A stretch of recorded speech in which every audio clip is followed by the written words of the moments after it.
This show's heart was Dan Blocker, who played Hoss Cartwright. Not only was he tall, but he also had an attitude that was bigger than life. I feel terrible that his life was cut short when he was at the peak of his fame and success. But before he died, Blocker was able to give Bonanza fans one last show. What show was this, and why is it so important? Come with us as we watch Dan Blocker's last episode on Bonanza. In the beginning, Little Joe's charm, quick wit, and famous smile may have caught people's attention, but it was Hoss, who was big, shy, and kind, who really won people over. His gentle innocence, earnestness, and soft-spoken humility made you want to reach through the screen and give him a hug. Hoss Cartwright wasn't just a person, he was an emotion. Dan Blocker, a big man from Texas with an even bigger heart, played that much-loved part. Dan's story really did begin with a bang. Baby Bobby Dan Davis Blocker came into the world on December 10, 1928, in DeKalb, Texas. He weighed a huge 14 pounds. He is still the biggest baby ever born in Bowie County. He was bigger than life from the start. Ora Shaq Blocker and Mary Arizona Blocker raised him in Texas after the Great Depression, which was a hard time. Shaq worked hard to get enough money to open a small grocery store in O'Donnell, a dusty town south of Lubbock. He had lost everything in the crash. It was their home in the back of the store. And Dan, who was only a kid, quickly joined the family business. He helped carry food and stock shelves, and he was taller than almost everyone in town. A joke that Shaq used to tell was that Dan was so big that he messed up the store just by going through it. But what about that big frame? It was the start of something much bigger. Dan never forgot about his roots, even though his life took him far from Texas. He was born and raised in Texas and taught his children about the state. Chuck Norris, the Lone Star hero from Walker, Texas Ranger, taught all four of Dan's kids karate. Dan started going to the Texas Military Institute when he was 13. As a linebacker, he was the best player there. He was so good that he got a grant to go to Sul Ross State University. Dan weighed almost 300 pounds and stood 6 feet 3 inches tall when he was 18. He grew to be 6 feet 4 inches tall and put on even more weight, but his heart always stayed humble and grounded. Dan was supposed to go to college for sports, but fate had other ideas. Theater on campus put on arsenic and old lace, and they needed someone strong to move the big dead body dummies around backstage. After Dan stepped in, well, you know the rest. Because he helped so much, they gave him a part. Uncle Teddy Brewster, who had wild eyes and thought he was Theodore Roosevelt. Dan was hooked as soon as he felt the thrill of being on stage and heard the first laughs from the crowd. Theater wasn't just a side trip, it was meant to be. He changed his major from English to theater, and after college he turned down a chance to play professional football to follow the dream that had grown in the theater. Besides summer stock shows and repertory theater, he got a part in a Broadway version of King Lear. Dan Blocker made his own way from the back of a small-town grocery store to the bright lights of Broadway, and finally to the Wild West of Bonanza. He was huge in more than one way. Uncle Sam then called. When Dan Blocker answered, he gave up his books and play plots for a gun and a uniform. People sent him to fight in the Korean War, and he did a great job for his country. There wasn't much he said about what he saw, but the awards told the story. Besides the Purple Heart, he also has medals and commendations for being brave in battle. He had worked his way up to sergeant by the time he got out of the Army in 1952. He married Dolphia Parker, the beautiful and smart woman he met in college, that same year. She was the love of his life. Dan was ready to build something that would last now that he was married and back at home. At first, he wasn't interested in the bright lights of Hollywood. It was about security, duty, and family. He went back to school and got a master's degree in theater because he wanted to be a good husband, father, and person. He worked as an English and acting teacher at a high school in Sonora, Texas. After that, he taught 6th grade in New Mexico. It was more than a job to be a teacher. It was a reflection of how kind and warm Dan was. It was easy for him to connect with kids, cheer them on, and share his love of stories, characters, and words. And it looked like Dan moved a little farther west with each lesson, getting closer to his true calling without even realizing it. 4 kids were born to Dan and Dolphia, twin girls named Deborah Lee and Dana Lynn, and 2 sons named David and Dirk. Even though money was tight, the Blocker home was full of love, fun, and big breakfasts, though Dan would have liked them to be. Dan liked food a lot. He could eat a dozen eggs, 2 loaves of bread, and 2 quarts of milk for breakfast when he was at his best. but he had a hard time dieting when he had to lose weight for acting jobs. He once said, "I'm always hungry." He was okay with it, though. One more thing that has to be given up to reach the bigger goal. Cali was where that dream came true. Dan moved his family to the West Coast not to become famous, but to get his PhD in theater arts at UCLA. He was dedicated, stable, and always there for others. And he taught while he studied. But he had to start auditioning for TV jobs, at first just for small parts, because he had family and bills to pay, a face in the crowd, a heavy in a bar, or small parts in well-known westerns. But something worked. I fell in love with acting all over again for Dan. This time it's not the play, but the raw energy of movies and TV shows. He made his figures feel warm and real. The producers saw this, the audience reacted. He was in hit TV shows like Gunsmoke, The Rifleman, Have Gun Will Travel, and Maverick, which gave him a chance to show how funny he could be. In 1958, he got a recurring part on the Western show Cimarron City, which didn't last long but looked good. He seemed to be getting better. Then Cimarron City was taken off the air. It may have seemed like a setback or a door closed at the time. In reality, though, it was the best thing that could have happened. Because there was a new chance just around the corner. Something that would make everything different. One that would be the best part of Dan Blocker's life. How did Dan Blocker handle being well-known? Thank you to his beloved role as Hoss Cartwright, Dan Blocker was one of the most famous and wealthy actors of his time. Fans loved him, co-stars looked up to him, and kids all over the country wanted to be like him. Blocker really loved playing, but he didn't love the attention that came with it. Most artists learn to be comfortable in the spotlight, but Blocker tried to stay out of it. He even left the country when he was at the top of his game. It was in 1971 that Blocker told the Aniston Star that he had moved his family to Lugano, Switzerland, and planned to live there when he wasn't working on Bonanza. His reason? Something in National Geographic. Blocker said that he was really interested in a picture spread that the magazine had done on the lake regions of Italy and Switzerland. When he and his wife went to Europe again, he told her that they had to see that part of the world for themselves. In 1970, the Blockers took that trip and saw Lake Como, Lake Maggiore, and Lugano. Blocker said that town was the most beautiful place he'd ever seen. The family liked the area so much that they chose to stay. There was even an American school for kids in the area. Blocker said it was a great place for his kids to be. As well as getting a top-notch education, they learned languages and had the whole of Europe to train with right away. He came back whenever shooting was possible, which was usually around holidays. There were reports going around at the time that Blocker had moved abroad to save money, but he denied them. He said that Bonanza had already made him a millionaire and that living abroad cost more, especially when it came to taxes, and having 2 citizenships. He didn't leave for money, it was peace and quiet. James Arness from Gunsmoke was another person who never sought fame for its own sake. It was never his goal to be just another face in Hollywood. That's something that Los Angeles could never do. Lugano was quiet. Someone named Blocker once said that Bonanza did show in Switzerland but only in German, and most people in Lugano didn't know who he was because most people there spoke Italian. He said that this was another reason why he chose to live there. It wasn't at all like the Ponderosa, but Blocker loved the peace and quiet of his life by the lake. He was said to feel a little guilty sometimes, especially when he thought about how hard it was for other artists to find work. When he thought about it, he had it too easy. Now, Blocker always had a perfect reputation, but his friend Michael Landon, played by Dan Blocker on Bonanza. It would have been impossible for any actor trying to get into Hollywood not to be in Dan Blocker's shoes, but Dan never tried to become famous like most actors do. David Dordet, a producer, knocked on his door with an offer that would change everything. He was grounded, focused, and still deep in his graduate studies at UCLA.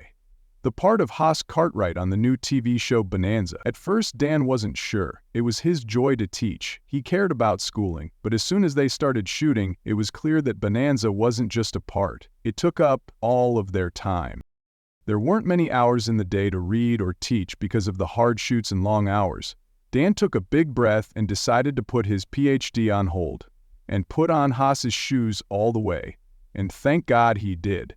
Little Joe was the Ponderosa's hero, but Hoss was its beat, the show's soul, and its gentle giant.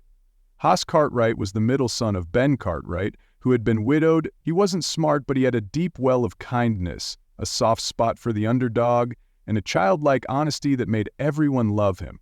He was awkward around women, the subject of many jokes, and often thought less of than others. But when Dan held Hoss, he changed into something rare and beautiful, a man who was brave, humble, and deeply caring. People really liked him, especially kids who saw themselves in Hoss. He always tried to do the right thing, loved animals, and looked out for people who were weak. In many ways, he was still a kid. That wasn't just playing. Dan Blocker believes in doing the right thing and being kind. He once said that he played Hoss because of a quote by Stephen Grellet, a Quaker preacher from the 18th century, "We'll only go this way once on earth. Let's be kind and do something good right now, because we'll never come this way again." That idea was at the heart of everything Dan did. Dan became friendly with his co-stars Lorne Greene and Michael Landon while he was working. They were more than just co-workers, they were like family. 5 days a week they worked 14-hour days together and still decided to hang out with friends outside of work. Dan was even the best man at the wedding of Michael Landon and Lynn No. They had a strong link that would last. Dan was able to work on movies even though he was busy with Bonanza. He was in Come Blow Your Horn and Lady in Cement with Frank Sinatra and held his own with Hollywood royalty. Dan never forgot where he came from, though, no matter how far he got in show business. Even though he moved his folks from Texas to California to be close, the small town of O'Donnell always claimed him. Dan was still seen as the nice, smart kid who used to carry groceries in the back of his dad's shop. He was now riding a horse across TV screens across America every Sunday night. They were so proud of him that they laughed at the thought of Bookworm Dan riding through the Wild West as one of the most famous and loved cowboys in TV history. Dan wasn't the last person to leave a mark. In a beautiful turn of events, his kids would do what he did. Dirk Blocker got a moving part in Little House on the Prairie as a shy, ignorant boy who was learning to read.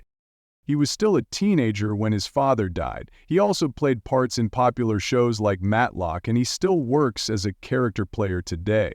David Blocker went in a different direction. He worked behind the scenes and won an Emmy as a director. And now there was a new generation, a quiet but powerful salute to the man who chose family and kindness over fame, and got both.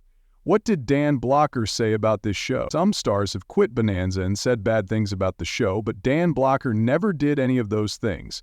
While many actors can read lines, very few can bring characters to life, making them seem so real that the audience forgets they're watching a show.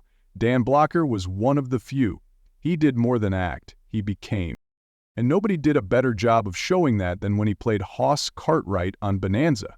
When asked by the Macon Telegraph, Dan said that Hoss wasn't much more than a joke when Bonanza first started. Hoss wasn't very interesting when I first started working with him. Blocker remembered it as a big nothing. It was planned for him to be funny. It was planned for him to be funny sometimes, but Dan couldn't stand the thought of playing a character with no meaning. To himself and to the crowd, he wanted more. So he went right to David Dorter, who made the show. Dan said, "I asked him to let me change the character. I told him that for a week or two, people would laugh at him. She agreed, but after that, they'll get tired of him." What happened next was one of the most amazing changes in a TV character's history. Dan rolled up his sleeves and got to work making Hoss into more than just the big funny brother. He gave him kindness, a good heart, honesty, and soul. "I made him a complex man with both understanding and a rough kindness, with kindness and real feelings," Blocker said. "After all, he's a big, arrogant, and not very attractive man, so I made him naive when it comes to women. But I also stressed how completely masculine he was, and how naturally gentle he was." Then he added something else that could never be written down: himself. It was a lot of me that I put into him. Because of this, I have no idea where Hoss Cartwright and Dan Blocker stopped. Audiences took note. Fans watched every week and every year, not just for the drama and activity, but also for Hoss. Because he was kind, because he made us think that being kind was its own kind of bravery. Then the unthinkable happened. He went to a hospital in Los Angeles on May 13, 1972 for a normal surgery on his gallbladder. It was supposed to be easy and not happen any problems. He was supposed to get better quickly and go back to work on Bonanza for another season. But fate had other ideas. He suddenly got a blood clot in his lung. Dan was gone in an instant. He was only 43 years old. The news shocked everyone in the country. His 4 kids, his wife Dolphia, and their mother were all broken up. The people who worked with him, especially Lorne Greene and Michael Landon, were heartbroken. People in America were sad about the death of a guy who had made them feel real every week. The artist Dan Blocker died at the top of his game, at the height of his fame. Hoss Cartwright was just a character, but the man behind him was real. What he left behind on screen and in the hearts of those who knew him will last forever. The last show he was in, the cast, crew, and millions of diehard fans were shocked when they heard that Blocker had died. It was a surprise to everyone. Dan was loved by everyone on set. This past season, Mitch Vogel played young Jamie. He once said that Dan Blocker was easy to get to know and a good person to have a beer with. Lorne Greene, who played Hoss's father and the head of the Cartwright family, was upset. He said, "I didn't see how the show could go on after Dan. That's it, I told my wife. The job is done." A show would deal with the death of a main character for the first time in the history of TV. The show would be honest and say that Hoss Cartwright wasn't there. This is how producer Richard Collins put it. In the same way that we lost something, so did the viewers. The episode called Forever was originally made to show off Dan's performance as Hoss. It was supposed to show Hoss in love with Alice Harper, who was played by Bonnie Bedelia when she was young. The story was changed after Dan died, though. The lead part went to Michael Landon, who played Little Joe. The new plan has Joe fall in love with Alice, marry her, and hope for a better life. But bad things happen when men with ties to her brother's gambling bills kill Alice. The house they built together is completely destroyed by fire. The rest of the show is honest and sad. Joe is sad. The family is sad. Even though it's never made clear in the story what happened to Hoss, it's clear that he is missed. We try to talk about Hoss's death in a very brief way. Landon told them that it might not make everyone happy. We really wanted to do an hour tribute, but we just couldn't. We tried to think of what he would have liked. To be honest, the honors were all over the place. It was quiet, strong, and very personal. Joe shows Alice a quiet place in the woods in one scene. He says, "This is where my big brother and I used to call the happy place." Her answer is soft. "You must have loved him a lot." The look on Joe's face says it all. Ben Cartwright later says in a sad voice, "I know what it's like to lose a son." He looks at a framed picture of Hoss when he has some free time. Near the end is the most sad part. Little Joe breaks down when he sees the burned out bits of the house. Michael Landon falls asleep in Lorne Greene's arms. These 2 men aren't players. They're real friends who are sad about a real loss. The cameras were rolling, but no one did anything. When the director finally said, "Cut," many people on the set started crying with them. Even though there was one more season, the show was no longer interesting. Dan Blocker was its heart, and it would never be the same without him, despite the fact that Hoss's death was never addressed on screen. The 1988 follow-up series Bonanza, The Next Generation, would finally do so. When Hoss Cartwright tried to save the life of another man, he died. An act of kindness like that is something Dan Blocker himself would have done, and maybe that's the best honor of all in the end. The episode stopped being just a script for good. It helped me let go. As soon as they started shooting, the cast and crew couldn't stop talking about old times. "Do you remember what Dan did? The joke Dan told that day? Oh my God, do you remember how funny Dan was in this room all the time?"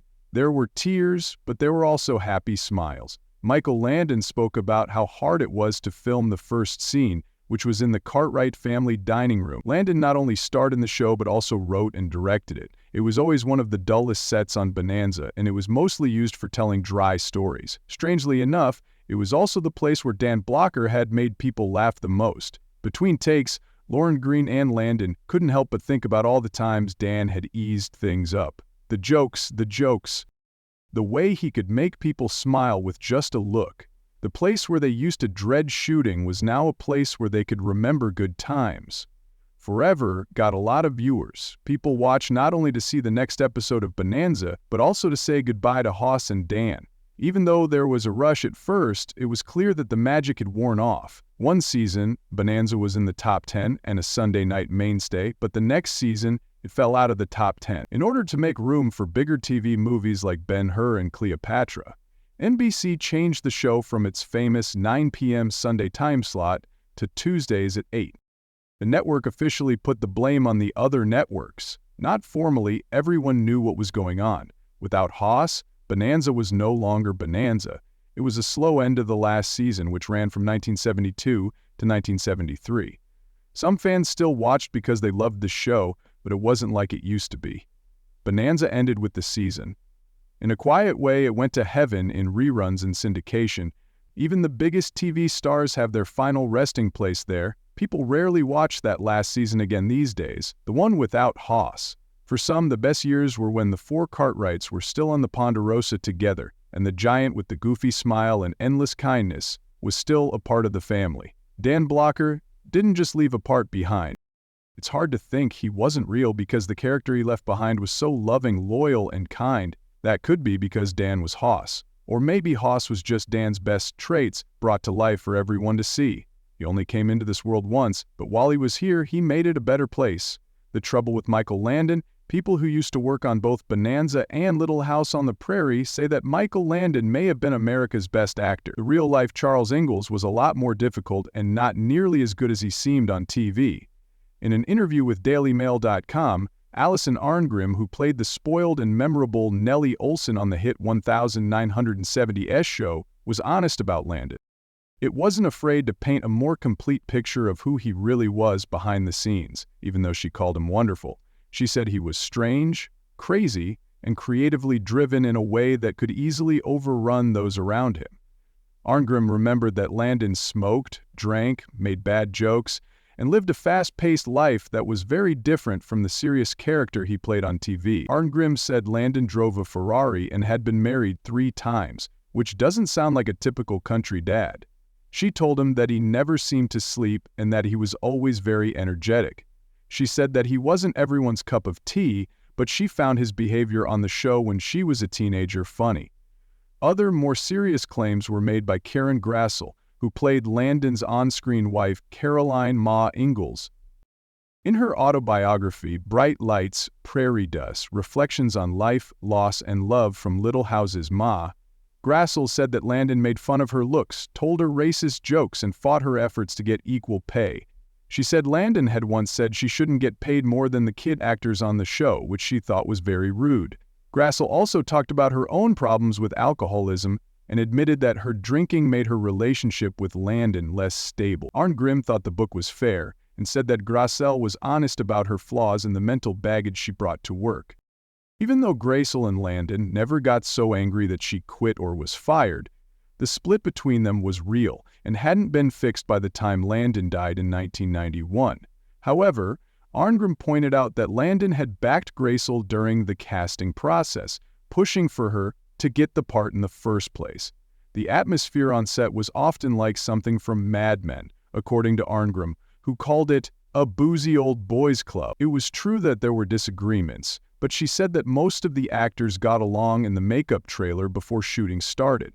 Even though things were getting darker behind the scenes, Arngrim said she had never had a problem with Landon. She thought the chaos was fun. When I was a teenager, I thought it was hilarious, she said, summing up the many sides of a man who was skilled, troubled, kind, and hard to get along with. Little House on the Prairie dealt with serious issues like drug abuse, cancer, racism, poverty, and even rape, but it has long been known as one of the most moral family stories on TV. That's one reason why Karen Grassel's behind-the-scenes details have shocked a lot of longtime fans. Grassel said that Michael Landon often told rude jokes on set, including using bad language and making rude comments about how women smelled after having sex.